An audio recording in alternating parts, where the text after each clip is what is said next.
So this is question 4. Sorry about that. For M1 Edexcel, November 2002. So what I've drawn for you on the board here is essentially what this question is all about, really. So what I've drawn here is a diagram with all how it would look in your paper, if you have the paper next year, with a few bits and bobs of all the information that we need to know. And then over here, I've drawn the exact same diagram, essentially, apart from the fact it's in all these nice colours. And I've drawn this in the sense of clockwise and anti-clockwise moments, which is actually what we're considering. So this is what it shows you in a diagram on the exam paper, and this is what you're meant to realise in terms of forces, is what it looks like.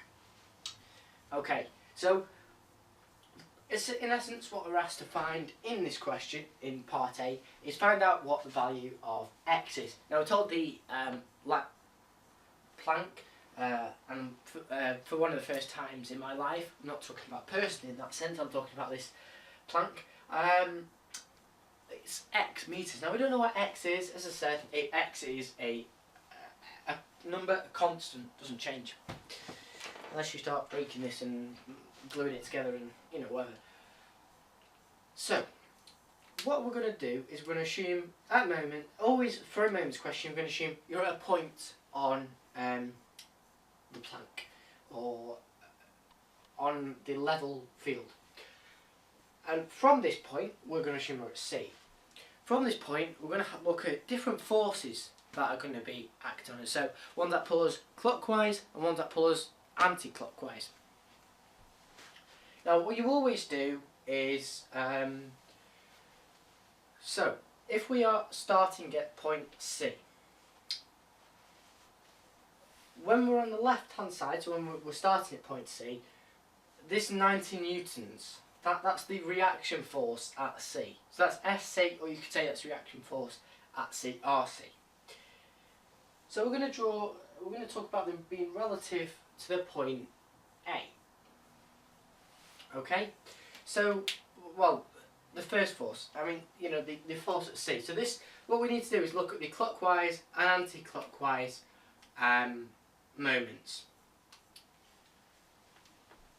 Okay, so when you're assuming that you're at one point, you're always doing the distances to the other point, is essentially what's happening. But one way of thinking about this is going, okay, well, what is C? C is a anti-clockwise moment, so we need to add up all the anti-clockwise moments and make them equal to the clockwise moments, because the clockwise moments are, because it's in equilibrium, it can't, if the clockwise moments were greater, then it'd be going all the way, sorry, that way, and if the anti-clockwise moments were greater, it'd be constantly spinning the other way, assuming there's no resistance forces. So the only anti-clockwise force we've got is B. So that's 90 newtons times 2 metres, because that's the distance to A. Okay, now we're assuming we're at point C here. Are we? I spent like 15 minutes on this, I can't believe I'm messing this up again. Sorry, assuming we're at point A, C. Yeah, so assuming we're at point A, because we want to find out the distance of x. Now we don't know the support force at A, but we're just going to assume we're at A. Now, moment is force times distance, and if we're at A, we're having a clockwise and anti-clockwise moment, and they should be equal. So 90 newtons times 2 metres, because that's the only anti-clockwise one there, we make that equal to the clockwise moments, which a clockwise moment at A, this 80 newtons is a clockwise moment, and so is this 20 newtons. Now the 80 newtons is a halfway, so that's x over 2, so it equals 80 times x over 2 metres, so that's 80 times x over 2 newton metres, plus 20 times x metres. So that's 20 x newton metres. So if we simplify this down, so therefore on the left, on the anti-clockwise, we've got 180 newton meters, and that's equal, sorry, to 80x over 2 newton meters, or 40x newton meters, and that is plus 20 times x newton meters, which is 20x newton meters. So what we can do is simplify both sides. So 880 newton meter is equal to 60x newton meter. So divide both sides by 60, so you get x on its own. So therefore 60 newtons, so you get x meters in meters, is equal to 160 newton meter, over 60x newtons. So therefore x is equal to 3 meters. Okay? So what we did there is we said, okay, well, we pick a point, and I picked A because there's no support force there.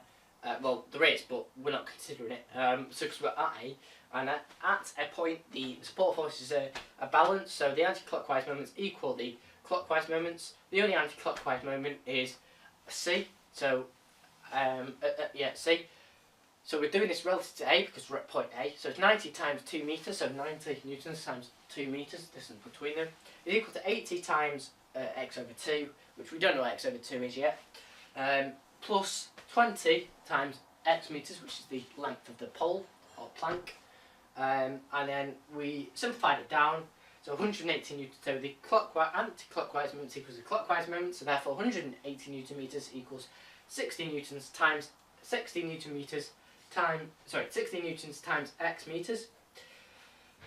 Divided both sides by 60 newtons, therefore we got x meter in meters to be 3 meters. Okay, so that's your part A answer. We're going to go on to part B now.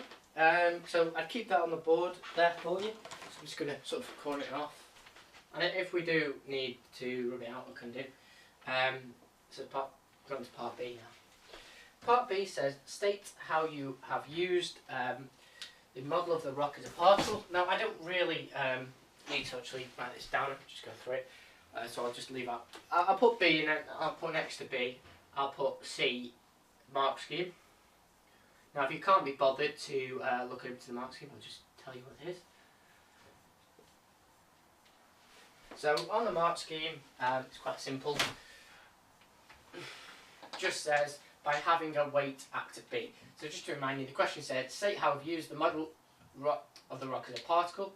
Now in my answer I did go on to say that, you know, we assume the mass is concentrated, therefore we assume the rock to be a particle, but as I said before, it's actually a lot simpler than that. You just say, by having a weight act at B. They both mean the same thing, and then, as with any maths question, there's a variety of ways to get to the correct answer, but it's only worth 1 mark, so I wouldn't worry too much if you didn't. I mean, it's more the wording of that question that you'd get wrong. Okay? Right. So for part C is a little bit more tricky. So it gives you a bit of context. It says the support at A, which we know is the furthest point to the left on the plank, is moved to a point D. Now we don't know where this point is, but if it's moved, it's obviously not going to be moved to the left because that would move it off, and that wouldn't be possible. Well, it would, but maths isn't like that. So therefore, it's moved to a point D, so it's supposed to move to the right by something. We don't know what that something is, so we're going to have to go, because we normally use x in this situation, but as we've got x as being the length of the actual plank, I'm going to call this point. Sorry, I'm going to call it distance that we move A by. We're going to call it y. As I said, I would call it x, but we've got x as being the length of the plank, and I don't want to confuse you. And also it says y in the mark scheme, but that's totally not the reason why. So, we say to move to a point D, so we could move it any amount really. We could, obviously not extreme, so it goes past it, but a reasonable amount. So we just call this point D. And then we call the distance, I'm going to call it y because we've used x already. Now the same other bits still apply.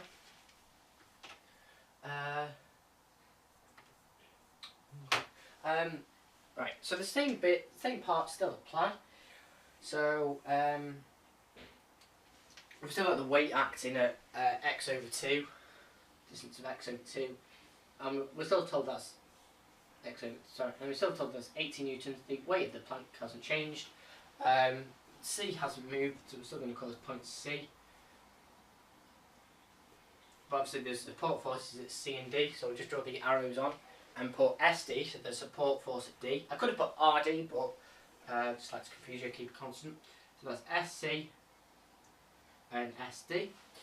And obviously we've still got the weight at B, which is the same rock, so we've still got the 20 newtons at B. So what was the question asking us? So it's asking us to find the distance AD. Now A still remains at the same point. So we've not moved the point A, sorry, we've just moved the support that was at A. So the point A still stays the same, we just moved the support to a new point D, but it's still in equilibrium somehow. So we need to measure this distance AD. Okay, so what do we do? Well, we still use our idea. What I'm still going to do actually is I'm going to rub this off because this is sort of relevant now. I'm just going to leave x equals 3 meters because I need a bit more space. Because what I'm going to do is, like I've drawn this in the context of that, in a simple force diagram, I'm going to do the same with part C because I think that's the best way for you to be able to get your head around this. So what I'm going to do is I'm just going to draw this in sort of the same basic art form, which is a lot more accessible to me. I'm probably for one other person in the world. So, okay, we're going to call this point. So point A, remember, still occurs right at the edge. Point D, and this sort of does it in a clockwise. So there's this clockwise support force. C has a, so we'll call it SD. At point C there is an anti-clockwise support force. You can sort of think of it like that. So if you were to carry on pushing this around, you wouldn't just carry on pushing it up, it'd go in an anti-clockwise, so that's SC. We've still got our forces here, we've still got point B right at the edge, and we're still going to call that a force of 20 newtons, which is in the clockwise direction. And we've still got a weight of 80 newtons here, also acting in the clockwise direction, 80 newtons. Okay? So, how are we going to model this in terms of support forces? Well, we have to read the context I'm given in the question. So the support is moved to point D on the plank, and the plank remains at its equilibrium with the rock B. So that's what we know. However, this extra little bit, this last little sentence in that paragraph it gives you, it says, I'd highlight this if you've got the exam with you, or you want to highlight the screen on your computer, feel more than welcome, but I wouldn't necessarily want you to send the repair bill to me. If there is going to be such one. So anyway, as I said, the last sentence in that paragraph is key. It says the reaction on the plank at C is now 3 times the reaction at D. So therefore, we say SD is 3 times SC. Now, that's very good, but when we say something is 3 times something else, we don't just write that in English. I mean, this is maths, not English. So we come up with some kind of constant. I'm going to call this R because that's nice as a reaction force. So therefore, SD, therefore, just refer to it. The reaction at Planck C, SC, is 3 times the strength of D. So therefore, SC is equal to 3 times SD. So SC is equal to 3 times support force at D. Now, I'm going to call the support force at C, I'm going to call that R, so R is equal to 3R. If that makes any sense. So what I'm saying is, if you call the support force at C R, which I'm going to call this R, I'm going to call this 3R. So therefore, we could call that K, 3K, 3F, 3U, whatever, doesn't matter. Or you could just put 3SD is equal to SC. Whichever way you prefer to think of it. I think that's probably easier, but in terms of actually working out the question, we're really going to be using this R and 3R business. But as I said, that's probably going to confuse you, so whatever works. Obviously my way does. So, what we need to do, now we're not at any point, we know this is in equilibrium, so we don't need to work out any distances, well we do, but we need to work out what R is first of all, before we work out the distance AD, because we very good, we know the support force is 3 times SC at support force D. The support force... Oh great, have I done that the wrong way around? Sorry, I think I may have spoke too soon there. Sorry about that. 3 times support force C. Sorry, yeah, the reaction at Planck C is now 3 times the strength of D. Sorry, that's totally the wrong way around. God's sake. So 3 times SC is equal to SD. Sorry about that. So SC is 3R and SD is R. Sorry about that. Because SC is going to have to compensate this movement. Sorry about that. So what we're going to say is 3R is equal to 20 newtons plus 80 newtons. So therefore 4R is equal to 100 newtons. Therefore R is equal to 100 over 4, which is 25. So therefore R is equal to 25 newtons. And we can use this idea to work out what each support force is. So as I said, I just got this idea from using the moments idea of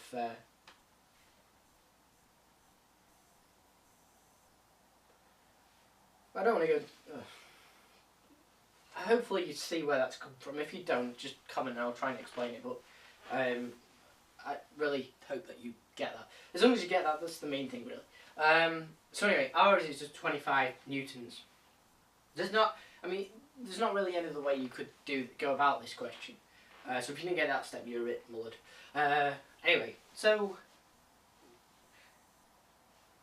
Well, actually, yeah. So actually, there's a key thing here. If you didn't know what R was, and you got to this question, you go, oh, I'm stuffed, I'm mullered. I don't know where I can go any further than this. I don't know what R is, so I'm going to give up. That's the average student. But if you don't understand what we did there, and to be honest, I did do, but I don't think I'm finding the right words to explain it. What I do in that situation, if I didn't know what I didn't know how to work out R, but I still had to work out the distance AD, so I still can get some marks somehow. What I'd say is I'd come up with a random figure for R. Hopefully it'd end up being something quite close to 25. I'd look at them proportions, then go 18, 20 newtons, and we've got to work out something that's it's going to have a total. So there's something that's 3 times R, and something that's 3 times the support force, and one that is a support force. So R is going to be something in the region of 20. Or you could come up, basically what I'm trying to say, you can come up with a logical answer for R, what R could be. So if you say, in your exam paper, let R equal 20 newtons, for example. And we'll work through this method that I'm going to go through. Now, obviously, you're going to lose a mark for not getting R correct. But you get some marks for doing the method marks, which is a lot more marks than you would get if you just left this question because you couldn't be bothered to find out what R was. But obviously this is the correct way. So assuming you got some value for R here, what you do is you go back to your idea of moments and answer it in a similar way to how you answered the first question in terms of looking at moments relative to a given point. So you'd apply it to the same one that you did before. Okay, let's just go through this. So we pick a point on the line. So I'm going to pick R again. So I'm going to pick A. Sorry, again. I'm going to pick assume we're at point A. So at point A. Now there's no force on here, so we don't have to worry about anything. So at point A, do clockwise and anti-clockwise moments. So therefore 25 newtons times y meters, which y meters is distance AD, so you can put AD meters,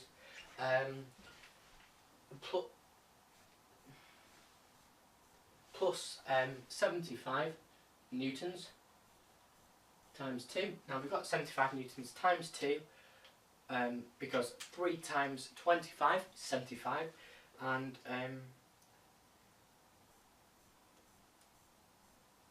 75 times the distance of 2 meters, because the point of C hasn't changed, and that is equal to 80 times 1.5 plus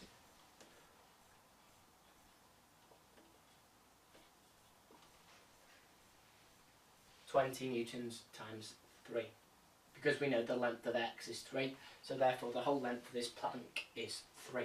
So what we've done there is we've made the anti-clockwise moment equal to the clockwise moment. So if you simplify this down, you should get an answer that y meters is equal to 1.2. Now, the reason I didn't go into how we did that is because it's quite simple maths and I'm kind of running out of room on the board, and I wanted you to keep this idea to relate it, okay? So as I said, hopefully that's helped you somehow. So that's been question 4 from Mechanics Unit 1, November 2002. So I'll be going on to question 5 next.